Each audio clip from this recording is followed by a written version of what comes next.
My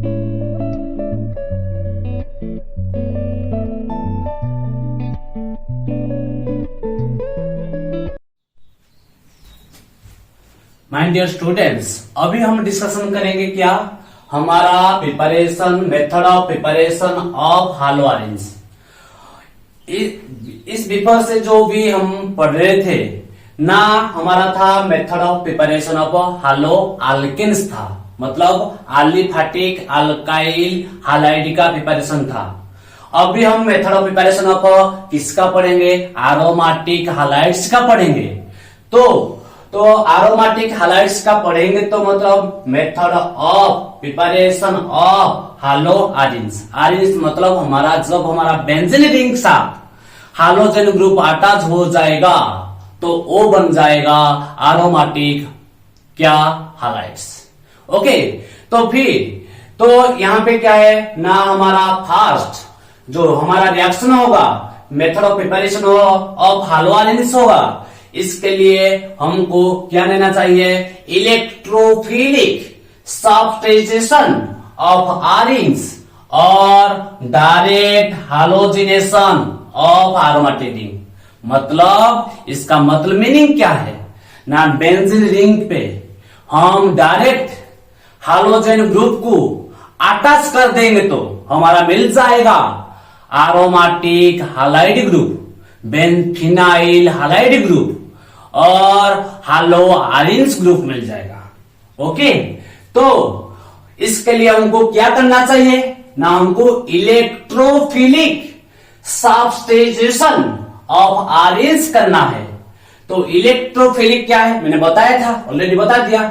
जो तुम्हारा होता है इलेक्ट्रो से आता है इलेक्ट्रोन, क्या आता है, इलेक्ट्रॉन आता है। इलेक्ट्रॉन एक क्या है, नेगेटिव चार्ज है। इलेक्ट्रो एक नेगेटिव चार्ज है। फाइल मतलब क्या है, लविंग, क्या है, लविंग। जो इलेक्ट्रॉन को लव करता है वो होता है इलेक्ट्रोफाइल। मतलब इलेक्ट्रोफाइल खुद एक क्या है, पॉजिटिव चार्ज है। कौन सा चार्ज है, पॉजिटिव चार्ज है। इसको रिप्रेजेंट बाय ई प्लस। ई मतलब इलेक्ट्रोफाइल, और इलेक्ट्रोफाइल का चार्ज क्या है, पॉजिटिव चार्ज। ओके, तो इलेक्ट्रो मीन्स जो होता है इलेक्ट्रॉन्स, इलेक्ट्रॉन का चार्ज क्या होता है, नेगेटिव, और फाइल मीन्स क्या होता है, नॉन लविंग। तो इलेक्ट्रॉन को जो लव करता है वो होता है इलेक्ट्रोफाइल, तो खुद क्या होगा, पॉजिटिव चार्ज एक होगा। तो अभी हम क्या करेंगे, इलेक्ट्रोफिलिक सब्स्टिट्यूशन रिएक्शन करेंगे। तो हम फर्स्ट क्या लेकर जाएंगे, बेंजीन। ये मेरा क्या मॉलिक्यूल है, बेंजीन मॉलिक्यूल है। तो बेंजीन मॉलिक्यूल के साथ मैंने रिएक्शन करूंगा हालोजन। हालोजन मतलब H2। ये क्या हो सकता है, Cl2 हो सकता है, Br2 हो सकता है। तो आप पूछ सकते कि यहाँ पर सर आपने Cl2 ले लिया, Br2 ले लिया, क्यों I2 नहीं लिया, क्यों F2 नहीं लिया? तो उसी बारे में भी हम चर्चा करेंगे। क्यों यहाँ पर जे हमारा I2 नहीं ले लिया और F2 नहीं लिया, तो इस बारे में हम डिटेल चर्चा करेंगे। थोड़ा सा अभी चर्चा करेंगे किस बारे में ना, हमारा Cl2 और Br2 बारे में। ओके, तो हमारा ये X Cl हो सकता है, Br हो सकता है। जब हमारा बेंजीन के साथ X2 के साथ रिएक्शन करेंगे, X2 मतलब क्या है, X बॉन्ड X। यहां से एक हाइड्रोजन, यहां से एक हालोजन, यहां से क्या चला जाएगा, HX चला जाएगा। क्या चला जाएगा, HX चला जाएगा। जैसे हमारा HX चला जाएगा तो हमारा यहां पे बेंजीन रिंग और दूसरा हालोजन इसका साथ अटैच हो जाएगा। बेंजीन रिंग यहां से H, यहां से X, HX चला गया। दूसरा हालोजन आकर यहां से अटैच हो गया, ये हो गया हालो बेंजीन्स और हालो आरीन्स। ओके, और आरिल हालाइड्स। ओके, तो ये किस प्रेजेंस में होता है, ये halogen carry, halogen carry group में होता है। जो हालोजन कैरियर, यहां पर हालोजन कैरियर क्या होता है, Fe3 होता है, FeBr3 होता है। तो जहां पर अभी हम लेकर जाएंगे क्या, Cl2 मॉलिक्यूल लेकर जाएंगे, वहां पे क्या होगा हालोजन कैरियर, तो ये हो जाएगा FeCl3। जहां पर Br2 लेकर जाएंगे, क्या लेकर जाएंगे, FeBr3। इस तरीका से AlCl3 भी ले सकते हैं। ये सारे क्या है, लुईस एसिड है। लुईस एसिड किसको बोलते हैं, जो हमारा after bond formation complete octet नहीं हो सकता है, वो होता है लुईस एसिड। मतलब जो हमारा after covalent bond formation electron deficiency species होता है। क्या होता है, इलेक्ट्रॉन डेफिशिएंसी स्पेसिस होता है ऑक्टेट के लिए, वो होता है हमारा लुईस एसिड। जैसे मान लो हमारा यहाँ पे FeCl3 है, FeCl3 के साथ यहाँ पे सेंट्रल एटम कौन सा है, Fe है, और बॉन्ड के सराउंडिंग एटम और बॉन्ड के एटम का कौन सा है ना, 3Cl है। 3Cl के साथ अटैच है, मतलब 3 बॉन्ड है। 3 बॉन्ड में मतलब 6 इलेक्ट्रॉन है, आउटर मोस्ट में 6 इलेक्ट्रॉन है। लेकिन कितना इलेक्ट्रॉन होना चाहिए, 8 इलेक्ट्रॉन होना चाहिए। तो 8 इलेक्ट्रॉन होने के लिए 2 इलेक्ट्रॉन क्या है, डेफिशिएंसी है। तो 2 इलेक्ट्रॉन डेफिशिएंसी है, मतलब हमारा जो FeCl3, FeBr3, AlCl3 सारे क्या है, लुईस एसिड है। इसको हम क्यों लुईस एसिड बोले ना, इस तरीका से हमारा एसिडिक कैरेक्टर लुईस एक साइंटिस्ट बताए थे, जो हम पढ़े थे फर्स्ट ईयर में आयोनिक इक्विलिब्रियम से। ओके, तो फिर ये लुईस एसिड हुआ। लुईस एसिड का काम क्या है, यहाँ पे एक कैटालिस्ट तरीका से काम करेगा, मतलब रिएक्शन होने के लिए ये क्या करेगा, हेल्प करेगा। ओके, तो ये लुईस एसिड होता है। तो हमारा ये जो रिएक्शन हुआ, टोटल रिएक्शन का अभी हम क्या करेंगे, मैकेनिज्म कंसीडर करेंगे। देख किस तरीका से रिएक्शन हो रहा है, लेकिन एग्जाम पॉइंट में तुम्हारा मैकेनिज्म नहीं आएगा, डायरेक्ट ये रिएक्शन आएगा। लेकिन थोड़ा सा हमको समझने के लिए मैकेनिज्म भी जरूरत है। ओके, तो इसीलिए हम जो मैकेनिज्म करेंगे डिफरेंट टाइप का स्टेप वाइज करेंगे। तो स्टेप 1 में क्या होगा, जनरेशन ऑफ इलेक्ट्रोफाइल। हम इलेक्ट्रोफाइल को जनरेशन करेंगे। कैसे जनरेशन करेंगे, हमारा यहाँ पे क्या है, मान लो हमारा X2 लेकर गया था, X2 पे मान लो यहाँ पे Cl2 है, मैंने Cl2 लेकर गया। Cl2 मतलब क्या है, Cl कोवैलेंट बॉन्ड Cl। और तुमको पता है हर क्लोरीन का हर हाइड्रोजन फैमिली में जो होता है हाइड्रोजन ग्रुप, उसका आउटर मोस्ट में 7 इलेक्ट्रॉन होता है। तो एक ही बॉन्ड कर लिया तो आउटर मोस्ट में कितना है, 6 इलेक्ट्रॉन है, इसका भी 6 इलेक्ट्रॉन है। तो लोन पेयर, इसका लोन पेयर, इसका लोन पेयर रिपल्सन हो रहा है। तो रिपल्सन होने के कारण यहां से क्या होगा, बॉन्ड ब्रेकिंग हुआ। लेकिन यहाँ पे जो बॉन्ड ब्रेकिंग हुआ, कौन सा बॉन्ड ब्रेकिंग हुआ, हेटेरोलाइटिक बॉन्ड ब्रेकिंग।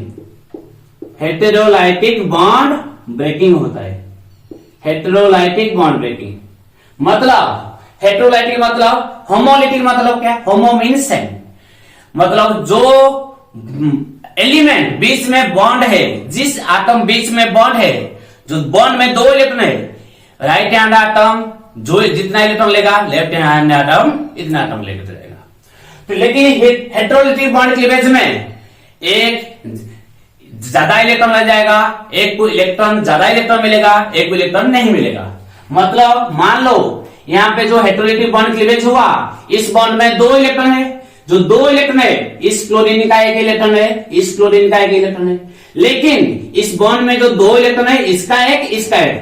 लेकिन मान लो तुम्हारा 2 इलेक्ट्रॉन इस क्लोरीन ने ले लिया, मतलब क्लोरीन खुद का 1 इलेक्ट्रॉन लिया और इस क्लोरीन का भी 1 इलेक्ट्रॉन ले लिया।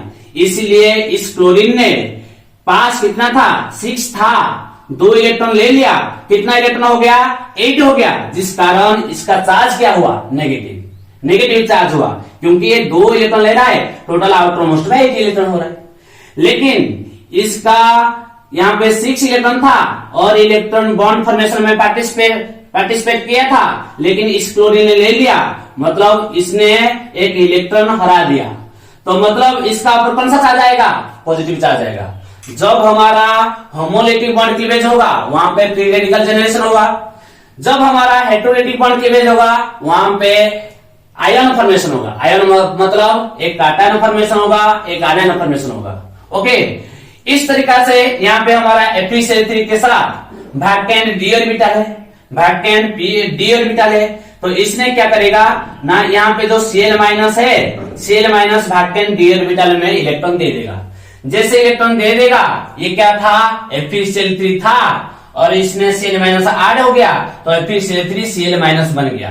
और दूसरा वाला क्लोरीन क्या हो गया, Cl पॉजिटिव चार्ज बन गया जो हो गया इलेक्ट्रोफाइल। इस तरीका जो हमारा यहाँ पर है, इस तरीका को हम यहाँ पर लिख सकते हैं। यहाँ पे हम क्या लिखेंगे, FeCl4 माइनस, मतलब 4 क्लोरीन से एक क्लोरीन नेगेटिव चार्ज है। ओके, इस तरीका से हमारा इलेक्ट्रोफाइल जनरेशन होगा। फिर स्टेप टू में क्या करेंगे, फॉर्मेशन ऑफ कार्बोकैटायन इंटरमीडिएट। तुम्हारा जो रिएक्टेंट और प्रोडक्ट बीच में जो बनता है वो होता है इंटरमीडिएट। ओके, तो formation of carbocation intermediate. Carbocation क्या होता है ना, कार्बन का हमको पता है कि ईच कार्बन 4 कोवैलेंट बॉन्ड करता है, लेकिन यहाँ पे कार्बोकैटायन में हमारा कार्बन 3 कोवैलेंट बॉन्ड करेगा। एक पॉजिटिव चार्ज वो क्या करेगा, उसका ऊपर क्या होगा, एक पॉजिटिव चार्ज होगा। इसलिए जिस कार्बन पे पॉजिटिव चार्ज है उस कार्बन को हम क्या बोलेंगे, कार्बोकैटायन। तो यहाँ पे क्या है, यहाँ पे बेंजीन रिंग है। बेंजीन रिंग का मॉलिक्यूलर फॉर्मूला क्या है, C6H6 है। तो C6H6 मतलब ईच जॉइंट में क्या है, कार्बन है। ईच जॉइंट में कार्बन के साथ एक एक हाइड्रोजन भी है। यहाँ पे 6 कार्बन है, 6 कार्बन के साथ एक एक हाइड्रोजन है। मान लो मैंने 2 कार्बन को कंसीडर किया, 2 कार्बन का हाइड्रोजन भी दिखा दिया, लेकिन मैंने इस बॉन्ड को हेटेरोलिटिक बॉन्ड क्लीवेज किया ना, इस बॉन्ड को यहां से बॉन्ड क्लीवेज किया, तो 2 इलेक्ट्रॉन इस कार्बन ने लिया, इस कार्बन ने क्या बन गया, नेगेटिव चार्ज। मतलब इस कार्बन को कुछ भी इलेक्ट्रॉन नहीं मिला, तो कुछ भी इलेक्ट्रॉन नहीं मिला मतलब ये हो गया पॉजिटिव चार्ज। जिस तरीका से ये इलेक्ट्रॉन ले गया, ये नेगेटिव चार्ज हो गया। नेगेटिव चार्ज होने के बाद ये क्या करेगा, ये नेगेटिव Cl+ को अटैक करेगा। जैसे हमारा Cl+ को अटैक करेगा, ये यहाँ पे क्या बन जाएगा, पॉजिटिव। मतलब यहां से एक H था, दूसरा क्या आया, Cl आया, तो इलेक्ट्रॉन यहां से मूव होने के कारण यहाँ पे पॉजिटिव चार्ज बन गया।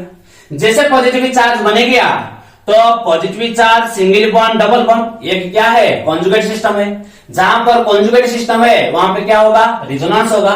तो जितना रेजोनेंस स्ट्रक्चर होगा उतना स्टेबल होगा। इस कार्बोकैटायन को स्टेबल करने के लिए यहाँ पर जो पाई बॉन्ड है, इस पाई बॉन्ड यहाँ पर मूव करेगा। जैसे पाई बॉन्ड यहां से मूव करेगा तो पॉजिटिव चार्ज का अपोजिट डायरेक्शन में शिफ्ट हो जाएगा। तो यहाँ पे पॉजिटिव चार्ज था, जब हमारा पाई बॉन्ड यहां से शिफ्ट हो गया, इस पॉजिटिव चार्ज यहां पर आ गया। जैसे यहां पर पॉजिटिव चार्ज आया, फिर इस पॉजिटिव चार्ज को ये पाई बॉन्ड न्यूट्रल करने के लिए यहाँ पे शिफ्ट होगा। जैसे पॉजिटिव यहां से जैसे हमारा पाई बॉन्ड शिफ्ट हो जाएगा तो पॉजिटिव चार्ज यहां पर आ जाएगा। इस तरीके से हमारा क्या होगा, रिजोनेंस स्ट्रक्चर होगा। तो इसको हम क्या बोलेंगे, रिजोनेटिंग स्ट्रक्चर और कैनोनिकल स्ट्रक्चर। तीनों स्ट्रक्चर को मिलाकर इस तरीका से हमारा एक स्ट्रक्चर बन गया जो हो गया रिजोनेंस हाइब्रिड। क्या हो गया, तीनों स्ट्रक्चर को मिलाकर ये बन गया क्या, रिजोनेंस हाइब्रिड। तुमको पता है जो हमारा बेंजीन रिंग होता है, बेंजीन रिंग में 3 पाई बॉन्ड होता है, 1 2 3 पाई बॉन्ड होता है। 3 पाई बॉन्ड मतलब एक सर्किल होता है, जिस सर्किल में कितना होता है, 6 इलेक्ट्रॉन होता है। लेकिन अभी कितना पाई बॉन्ड है ना, Cl अटैच होने के बाद 2 पाई बॉन्ड है, 2 पाई बॉन्ड है, 2 पाई बॉन्ड है, मतलब 4 पाई इलेक्ट्रॉन है। मतलब 2 इलेक्ट्रॉन क्या हो गया, डेफिशिएंसी आ गया। तो बेंजीन रिंग में क्या आ गया, पॉजिटिव चार्ज आएगा। यदि हमारा 6 इलेक्ट्रॉन है, 6 इलेक्ट्रॉन हो रहा तो कंप्लीट एक सर्किल हो रहा था। जब हमारा बेंजीन रिंग में 6 पाई इलेक्ट्रॉन है, एक कंप्लीट सर्किल हो रहा था। लेकिन after Cl+ attach benzene ring में कितना पाई बॉन्ड होगा, 2 पाई बॉन्ड, मतलब 4 पाई इलेक्ट्रॉन्स। 4 पाई इलेक्ट्रॉन होगा मतलब हमारा इनसाइड जो सर्किल बन रहा था कंप्लीट सर्किल नहीं होगा, इस टाइप का सर्किल बनेगा, उसमें क्या डेवलप होगा, पॉजिटिव। तो ये हो गया हमारा रिजोनेंस हाइब्रिड। तो हमारा स्टेप 3 में क्या करेंगे, loss of proton from the intermediate. ये जो हमारा इंटरमीडिएट है, इस इंटरमीडिएट में ये हमारा जो हाइड्रोजन है, इस इंटरमीडिएट पे जो हमारा ये हाइड्रोजन है, हाइड्रोजन को और क्या बोल सकते हैं, जो हमारा हाइड्रोजन पर जब हमारा पॉजिटिव चार्ज आएगा उसको हम बोलेंगे पॉजिटिव चार्ज। जब हमारा हाइड्रोजन पर क्या आएगा, पॉजिटिव चार्ज है, वो क्या होगा, प्रोटॉन। जब हमारा हाइड्रोजन ऊपर नेगेटिव चार्ज आएगा वो क्या होगा, हाइड्राइड। क्या होगा, जो हमारा H माइनस होगा हाइड्राइड, H प्लस होगा प्रोटॉन होगा। ओके, तो फिर इसने प्रोटॉन को लॉस करेगा, मतलब H प्लस को लॉस करेगा from the intermediate, this type of intermediate से। तो ये हमारा इंटरमीडिएट है। तो इंटरमीडिएट है, यहाँ पे क्या था, हमको मिला था FeCl4 माइनस। तो यहाँ पे FeCl4 माइनस है, मतलब FeCl3Cl माइनस है। तो Cl माइनस न्यूट्रॉन होने के लिए तो H प्लस आयन को ले जाएगा। जैसे H प्लस आयन को ले जाएगा, इस बॉन्ड का 2 इलेक्ट्रॉन जैसे यहां से गया था इस तरीका से यहाँ पे फिर आ जाएगा। ओके, इस Cl माइनस ने H प्लस आयन को ले लिया, यहाँ पे इलेक्ट्रॉन जो था यहाँ पे शिफ्ट हो गया, जो यहाँ पे 4 पाई इलेक्ट्रॉन था 6 पाई इलेक्ट्रॉन हो गया, तो एक बेंजीन रिंग बन गया। तो फिर यहाँ पे क्या है, क्लोरीन है, तो क्लोरोबेंजीन बन गया। क्या बन गया, क्लोरोबेंजीन। यहां से H प्लस, यहां से Cl माइनस, क्या बन गया, HCl। और यहाँ पे क्या बच गया, FeCl3। मतलब स्टार्टिंग से भी हमारा FeCl3 था, तो हमारा एंड में क्या मिला, FeCl3। मतलब ये FeCl3 क्या काम, क्या चीज कराया यहाँ पे, जैसे मतलब दोनों को रिएक्शन होने के लिए हेल्प कर दिया। जैसे रिएक्शन कंप्लीट हो गया तो खुद निकल गया। तो ये होता है कैटलिस्ट का काम। कैटलिस्ट क्या करता है ना, रिएक्शन पे हेल्प करता है। हेल्प रिएक्शन होने के बाद, प्रोडक्ट बनने के बाद, तो हमारा कैटलिस्ट क्या होता है, खुद का ओरिजिनल स्टेज को रीजनरेट हो जाता है। ओके, जिस तरह हमारा मैरिज होता है और लड़के लोग और तुम्हारा जो शादी करते हैं बॉयज लोग, बॉयज और लड़की, ओके, दोनों को मिलाता है, इंटरमीडिएट है। इस तरीका से हमारा बेंजीन रिंग और रिएजेंट H2 को मिला दिया कौन, हमारा जो hydrogen career Lewis acid FeCl3 मिला दिया। ओके, इस तरीका से हमारा क्या बन गया, ये क्लोरोबेंजीन बन गया। क्या बन गया, क्लोरोबेंजीन। हम जैसे बेंजीन को क्लोरीन के साथ रिएक्शन किए, इन प्रेजेंस ऑफ FeCl3 हमको मिल गया क्लोरोबेंजीन। इस तरीका से हमारा बेंजीन है, बेंजीन को when benzene react with Br2 in presence of Br3 Lewis acid to form bromobenzene। Okay, यहां से एक H, यहां से एक ब्रोमीन, यहां से एक H, यहां से एक ब्रोमीन चल जाएगा HBr। जैसे HBr चला जाएगा, दूसरा ब्रोमीन यहां पे आकर अटैच हो जाएगा, ब्रोमीन हो जाएगा। इस तरीका से जब हमारा if excess of halogen is used, जब हमारा excess of halogen used होगा, the second halogen attached to ortho and para position। मतलब इसका मीनिंग क्या है, हमारा नॉर्मल बेंजीन था, बेंजीन को फास्ट मैंने एक क्लोरीन के साथ रिएक्शन किया। जब हमारा 1 इक्विवेलेंट क्लोरीन के साथ रिएक्शन किया, हमको मिल गया क्या, क्लोरोबेंजीन। जब हमारा वो जो क्लोरोबेंजीन मिला, वो क्लोरोबेंजीन को अनदर क्लोरीन मॉलिक्यूल के साथ रिएक्शन करेंगे तो हमको ऑर्थो डाइक्लोरोबेंजीन और पैरा डाइक्लोरोबेंजीन मिलेगा। इसका मीनिंग यही है। मतलब वो बता रहा है जब हमारा बेंजीन रिंग के साथ एक्सेस ऑफ क्लोरीन रिएक्शन करेंगे तो हमारा FeCl3 लुईस एसिड प्रेजेंस में, तो हमको क्या होगा, फास्ट क्लोरोबेंजीन बनेगा। फास्ट क्या बनेगा, बेंजीन से क्लोरोबेंजीन कन्वर्ट होगा। जैसे हमारा क्लोरोबेंजीन मिल गया तो क्लोरोबेंजीन क्या होता है, मोनो सब्स्टिट्यूटेड बेंजीन होता है। क्लोरोबेंजीन को और क्या बोलते हैं, मोनो सब्स्टिट्यूटेड बेंजीन। जो हमारा मोनो सब्स्टिट्यूटेड बेंजीन है वो ऑर्थो पैरा डायरेक्टिंग ग्रुप है। क्यों ऑर्थो पैरा डायरेक्टिंग ग्रुप है, due two plus are effect, positive resonance effect होने के कारण ये ऑर्थो पैरा डायरेक्टिंग ग्रुप होता है। जो भी हमारा ऑर्थो पैरा डायरेक्टिंग ग्रुप होता है वो क्या करता है, इलेक्ट्रोफाइल को ऑर्थो और पैरा पोजीशन को इनवाइट करता है। इसीलिए तो जब हमारा क्लोरोबेंजीन क्लोरीन के साथ रिएक्शन करेगा, यहां से एक हाइड्रोजन, यहां से Cl2 को हम क्या लिख सकते हैं, Cl बॉन्ड Cl, यहां से HCl चला जाएगा। फास्ट पॉसिबिलिटी क्या है ना, ये हमारा क्लोरोबेंजीन इस पोजीशन को क्या बोलेंगे, ऑर्थो। ये भी हमारा क्या है, ऑर्थो। ये क्या है, मेटा। ये क्या है, मेटा। ये हमारा क्या है, पारा है।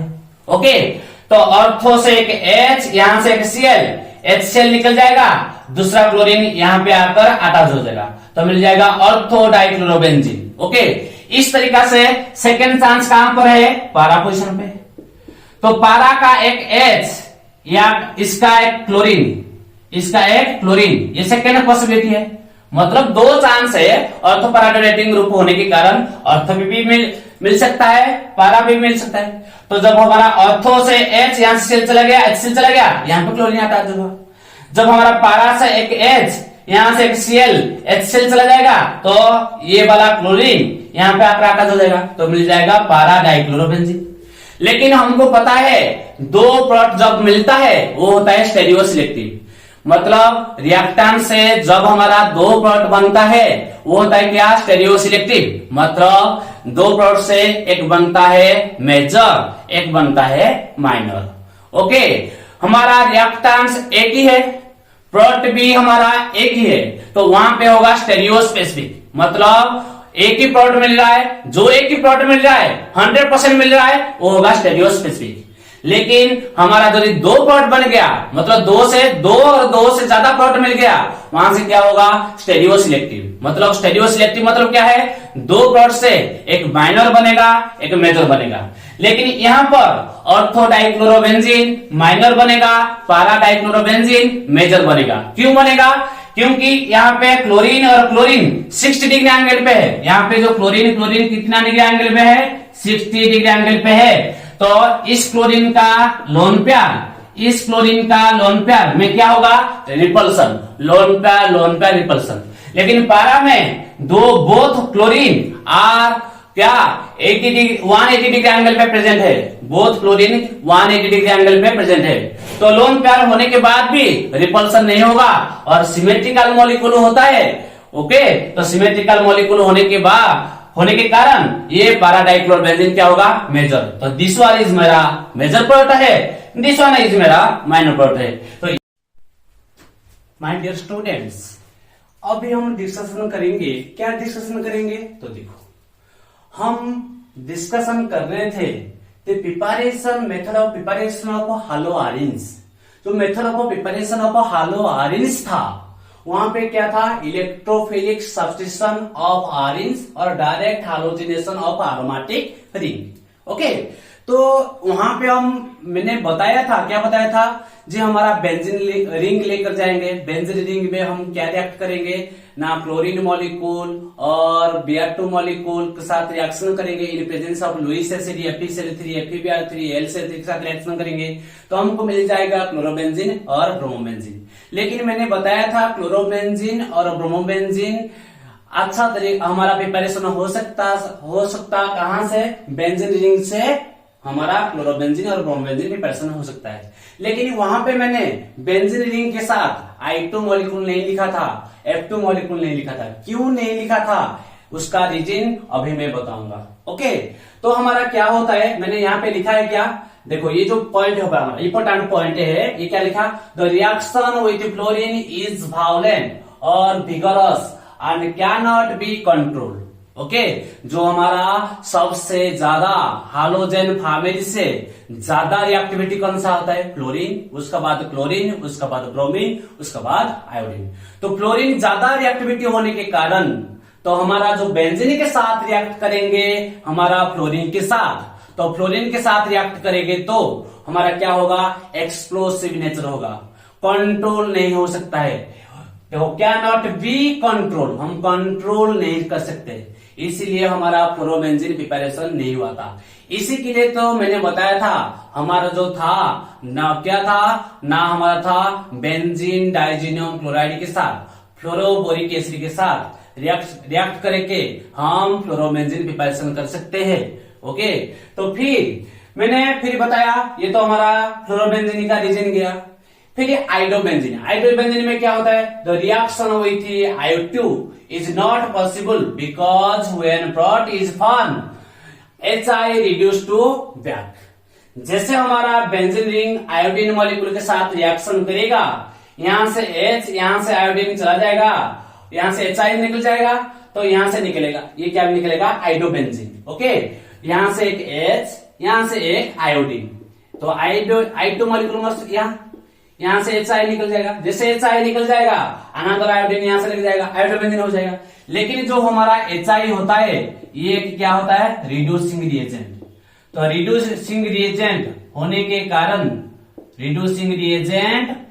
कारण क्या होगा ना, ये फिर क्या कर देगा, रिवर्स कर देगा। मतलब जैसे रिएक्टेंट से प्रोडक्ट बना था, प्रोडक्ट से रिएक्टेंट बन जाएगा। मतलब जैसे हमारा फॉरवर्ड रिएक्शन हुआ था उस तरीके से हमारा क्या हो जाएगा, बैकवर्ड रिएक्शन होगा। जहां पर फॉरवर्ड और बैकवर्ड होता है वो क्या होता है, रिवर्सिबल रिएक्शन होता है।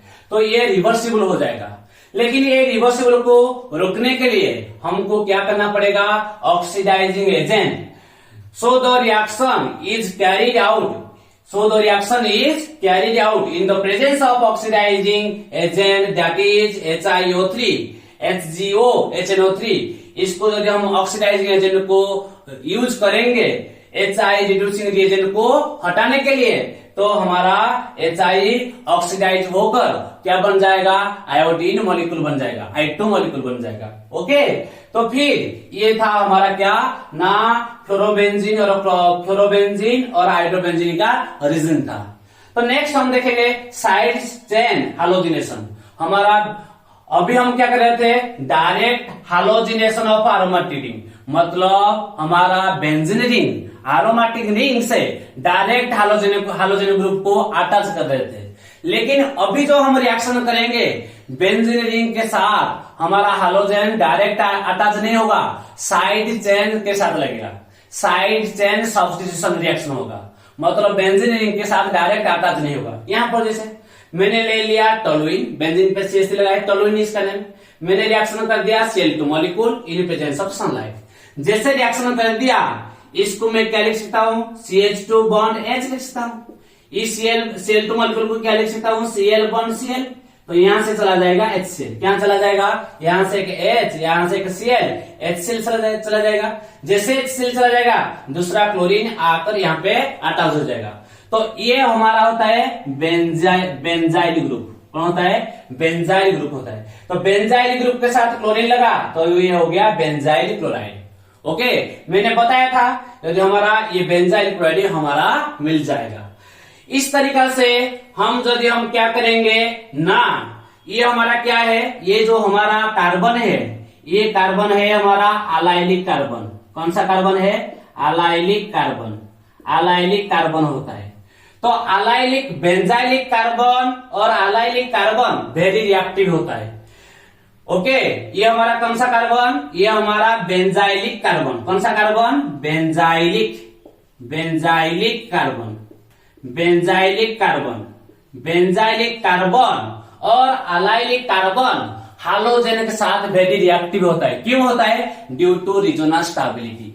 हमारा जो बेंजाइलिक कार्बन और जो अलाइलिक कार्बन पे फ्री रेडिकल मैकेनिज्म बनेगा, तो फ्री रेडिकल मैकेनिज्म में हमारा जो बेंजाइलिक कार्बन पे फ्री रेडिकल बनेगा और अलाइलिक कार्बन पे फ्री रेडिकल बनेगा, वो स्टेबल होगा ड्यू टू रेजोनेंस।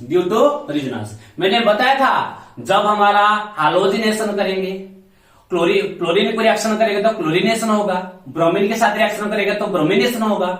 ओके, जब हमारा सनलाइट प्रेजेंस में रिएक्शन होगा वो कौन सा मैकेनिज्म जाएगा, फ्री रेडिकल मैकेनिज्म। मैंने बताया था, हाँ मैंने क्या बताया था, जब हमारा सनलाइट अल्ट्रावायोलेट हीट प्रेजेंस में होगा वो कौन सा मैकेनिज्म फॉलो करेगा, फ्री रेडिकल मैकेनिज्म फॉलो करेगा। लेकिन जो हमारा बेंजाइलिक कार्बन पे फ्री रेडिकल होगा, अलाइलिक कार्बन पे जो फ्री रेडिकल होगा वो स्टेबल होगा ड्यू टू रेजोनेंस। ओके, तो इसीलिए बेंजाइलिक कार्बन और अलाइलिक कार्बन वेरी रिएक्टिव होता है। जैसे यहाँ पे हमको बेंजाइलिक क्लोराइड मिला, इस तरीका से हमारा ये क्या है, CH2 डबल बॉन्ड CH3 है। यहाँ पे ये कौन सा कार्बन है, अलाइलिक कार्बन है। तो अलाइलिक कार्बन से एक हाइड्रोजन, यहाँ से एक क्लोरीन, HCl चला जाएगा। क्या चला जाएगा, HCl चला जाएगा। यहाँ से एक हाइड्रोजन, यहाँ से एक क्लोरीन, HCl निकल जाएगा। जैसे निकल जाएगा इस अलाइलिक कार्बन पे अनदर क्लोरीन आकर अटैच हो जाएगा, ये तुम्हारा अलाइलिक प्रोडक्ट बनेगा। ओके, तो मैंने यहाँ पे क्या लिखा, both benzylic and allylic. Okay, highly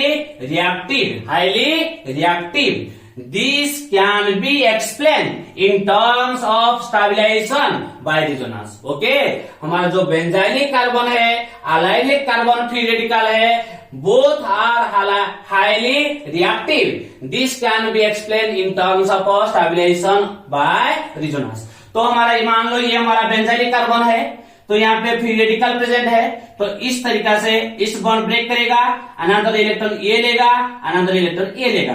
मतलब यहाँ से जो इलेक्ट्रॉन आएगा, यहाँ से एक इलेक्ट्रॉन यहाँ पे बन जाएगा डबल बॉन्ड, यहाँ पे बन जाएगा फ्री रेडिकल, यहाँ पे बन गया डबल बॉन्ड, यहाँ पे बन गया फ्री रेडिकल। फिर इस पाई बॉन्ड में 2 इलेक्ट्रॉन है, इस पाई बॉन्ड में जो 2 इलेक्ट्रॉन है, एक इलेक्ट्रॉन इस कार्बन लेगा, अनदर इलेक्ट्रॉन इस कार्बन लेगा, तो ये इसका एक इलेक्ट्रॉन यहाँ पे बन जाएगा डबल बॉन्ड, यहाँ पे बन जाएगा फ्री रेडिकल। जैसे यहाँ पे फ्री रेडिकल आएगा, फिर इस बॉन्ड में ब्रेक करेगा, इसने एक इलेक्ट्रॉन लेगा, इसने एक इलेक्ट्रॉन लेगा, यहाँ पे बन जाएगा डबल बॉन्ड, ये बन जाएगा फ्री रेडिकल। ओके, तो ये हमारा क्या है, फ्री रेडिकल है।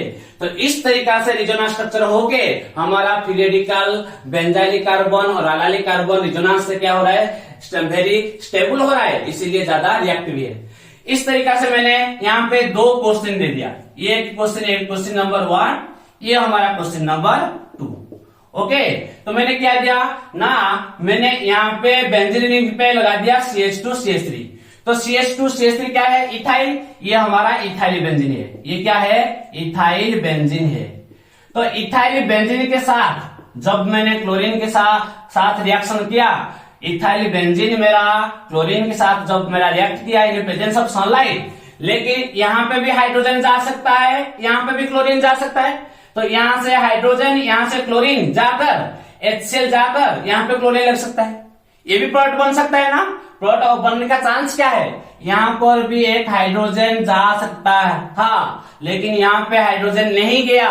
कहां से हाइड्रोजन गया, यहाँ से जो CH2 था ये लिख दिया Cl2 को लिख दिया Cl1Cl, यहां से चला गया HCl, यहां से चला गया HCl, ये Cl यहां पर अटैच हो गया। क्यों, क्योंकि ये मेरा बेंजाइलिक कार्बन है। कौन सा कार्बन है, बेंजाइलिक कार्बन है।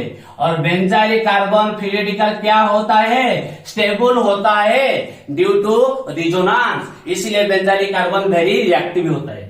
फिर इस तरीका से मेरा अनदर एक क्वेश्चन है, तो अनदर क्वेश्चन में क्या है ना, ये मेरा कंपाउंड है, इसको मैंने दे दिया Cl2 और दे दिया मैंने किक दे दिया।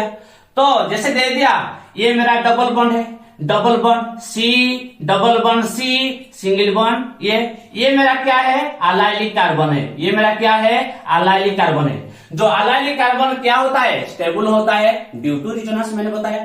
तो अलाइलिक कार्बन होने के कारण यहाँ पे रिएक्शन होगा, ये भी मेरा अलाइलिक कार्बन पे, ये भी मेरा, ये जैसे मेरा अलाइलिक कार्बन है, ये भी मेरा अलाइलिक कार्बन, यहाँ पे रिएक्शन करो, यहाँ पे रिएक्शन करो, सेम प्रोडक्ट बनेगा। ओके, तो ये मेरा अलाइलिक कार्बन है, इसलिए यहां से एक H, यहां से Cl2 जो है यहाँ पे HCl चला जाएगा।